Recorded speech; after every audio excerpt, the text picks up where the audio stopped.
What up, folks? It's T-Biz here, and we got Shadow Tracker. Yeah, Cobra Shadow Tracker. This is a figure that's really cool. Kind of close to my heart in a way because I had this figure back in 2011 when it came out, and I thought it was badass because I thought it was like that era of G.I. Joe after, Pursuit of Cobra and all that crap and all the movies and stuff and all the modern, after the 25th anniversary Joes. This was like a badass Joe because I was like, this is their answer to like Predator and their answer to like, because you have, the Joes have Spirit as their tracker, and this is the Cobra tracker, which we never had. So this is, Cobra Shadow Tracker. And this guy was badass because it really does nod to Predator. You've got a skull thing going on here. You've got the weird mask right there, and it's like a skull mask or whatever, a translucent mask. It's a nod to the old school figure, but it's also an update, in a way, because it's a skull and not just like a weird looking Predator hockey mask or whatever. And plus the bone necklace is a nod to Predator too as well. It's just all the weaponry and stuff, and the dreadlocks on this, dark skinned fellow. And yeah, man, it's a freaking badass figure, dude. It's cool. And it's weird because, wow, we're not getting the same figure we got from back in the day. We're getting like more of an update, and it's more creepy because look, he looks like a damn zombie. Anyways, this figure brings up a lot of memories because I was living with a different girlfriend at that time, Nicole, aka She-Biz. Anyways, as I was saying, or trying to say, that this figure brings up a lot of memories. I had a different girlfriend / wife, whatever you want to call it, whatever. Different woman at the time. And it was just a different era, different way of living, different mindset, different all that. So it brings up a lot of memories. There's a lot of memories to this. Good, bad, and good, and good. And bad and good and good. But anyways, we got to review this figure. But before we do that, we got to read the file card because effing Hasbro doesn't give you any damn file cards. They just expect you to know this shit. And if you do know it, you know it. But if you don't, you'd like to know. So that's why I'm here, because we all already know. And we'll go ahead and read this file card. Like I was saying, this figure is near and dear to me because it goes way back, Anyway, Shadow Tracker. Shadow Tracker works for a Cobra as a wilderness hunter and guide, scorning conventional firearms. He uses traditional weapons from around the world. He tracks his prey using primal instincts. He hears the dark whispers of the jungle, senses the distant footfalls in the earth, and tastes his victim's fear in the wind. When Skydive lands in the jungle, I never had that figure, Shadow Tracker instantly knows and starts the hunt. So if you had both those figures, you'd have a little scenario going. Mission equipment, dark trap, a reinforced escape-proof capture net. So he had a capture net and some other things, knives and bows. General Joe's reborn.com. We've got a look at the vintage figure when I got him back in the day. I probably bought him at H-E-B or whatever, her grocery store here, local in Austin, Texas. Probably bought it at the one off of South Congress in Old Torf. Anyways, yeah, I have to correct myself because, yeah, the original Shadow Tracker, you can't see his face. He does have the weird, like, skull thing in the back of his mask. You just see his dark skin, his chocolatey skin. You don't see the, his face at all. It's right, man. It's correct. It's out of the package. This is a Walmart exclusive, by the way. So I just got this in the other day, and I got it yesterday, and I got it today. So yeah, man, cool, dude, crazy. He's got his dreadlocks, which that's a nod to the Predator, dude. Whether you want to realize it or not. And yeah, there's some kind of snake skin on the back, or some kind of skin, some kind of loin. It's like some kind of animal.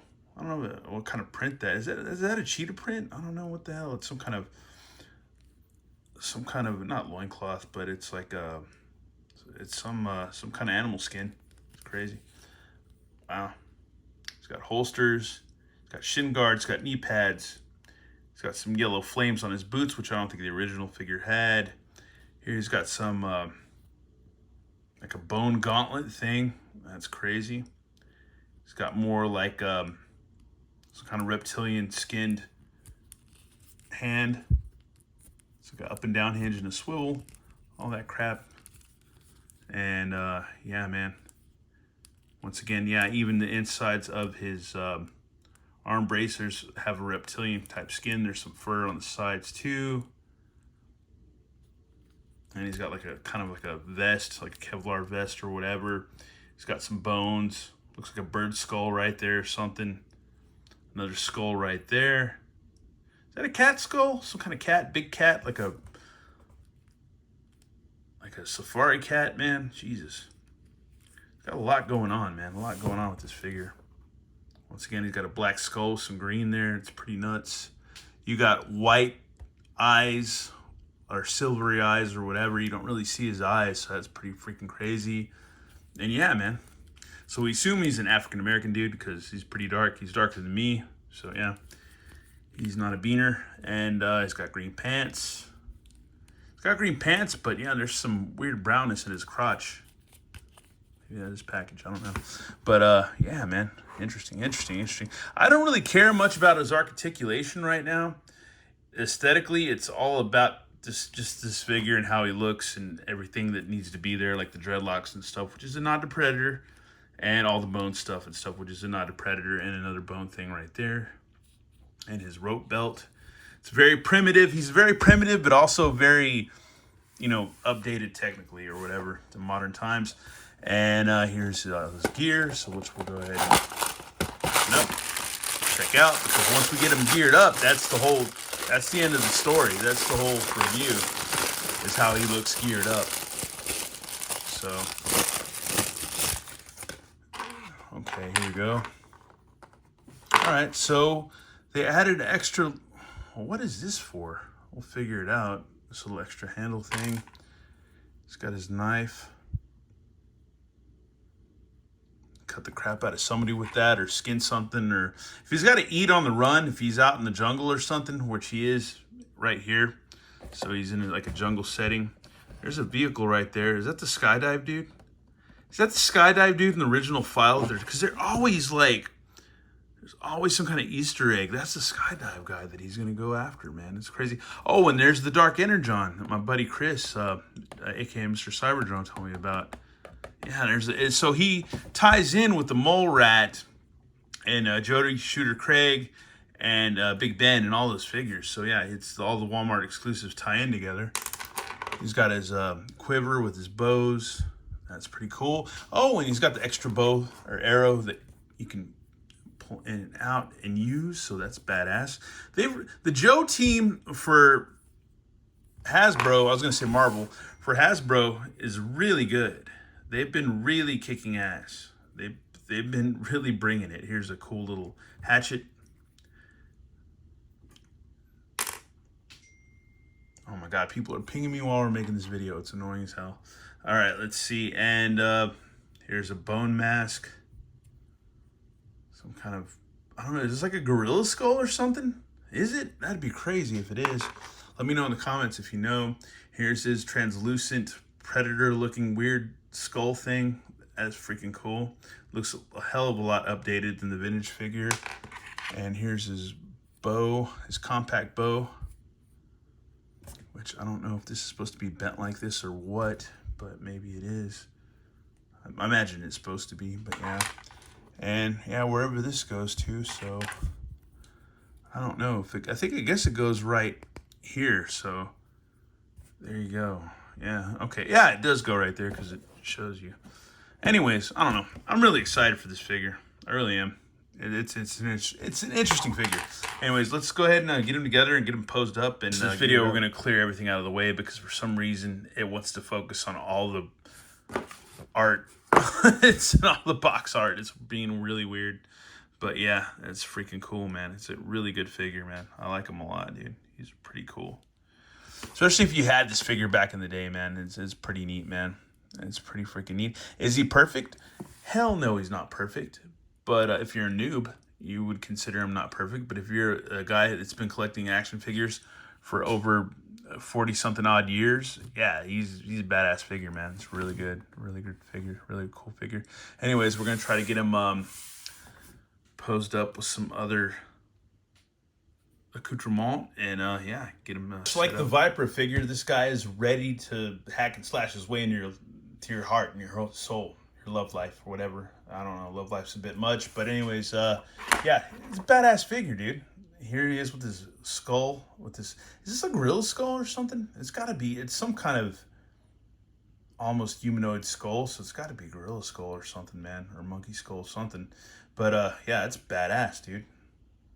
And you can store his bow. I just, you know, clipped it on right there and put his little thing, that his equipment, his little thing that goes to his compact bow right there. And be careful because you can stress out this peg right here. If you can see it right there, yeah, you can stress that out. So be careful, don't stress it out. Anyways, yeah, I can clip on and stuff, but yeah, he's a badass figure. Either way, I like him, man. He's cool. He's hella cool. Hella cool, and the mask fits on him pretty well. It can, you know, come off and on pretty easy, but it's not as bad as, you know, like the glasses for the Dreadnoks and stuff like that, because those glasses are kind of crappy, but they're still cool ass figures. And once again, we noticed some gray tones in his dreadlocks, so he's kind of an older dude, man. Got some gray in there. Got some salt and pepper action going. But yeah, it's a badass figure, man. I like him. I think there's a lot more you can do with this figure. This is just my whatever half-ass review. Just dialing it in, just phoning it in. And yeah, it's whatever you do with yours, that's what makes it, man. That's what makes it. That is what makes it, man. But yeah, this is a guy that I feel like you could have like square off with freaking with Spirit and stuff, man. It's really cool. You can kind of have like modern meets vintage, man, and have them like square off, dude. I think it's very cool. And I don't know, he's a badass figure. Anyways, and like I said, it goes back years for me, 2011, and we're at what, 2023 now. We're about to be 2024. And yeah, this is a cool ass figure. I think the G.I. Joe Classified series, they're hitting a lot of different eras. They're just kind of, you know, hitting it from all sides, man. All the walls, man. They're really hitting it. And I like the fact that we're getting stuff from 2011 and we're getting stuff from the 80s, you know, when I grew up and stuff, you know. And when I first discovered G.I. Joe, from, you know, like Short Fuse and stuff like that. And all the early, like, you know, Straight Arm Joes and stuff like that, you know, like Stalker and all those guys. Snake Eyes, everybody, Scarlet, everybody, the whole crew. And now we're getting these guys that are super badass, you know, more modern guys. Anyways, I'm done. I'm sorry. I know I'm not sorry. But anyways, thanks for watching, y'all. Everybody, thanks for tuning in. And yeah, more reviews definitely coming up always. Y'all have a good one. All right, later.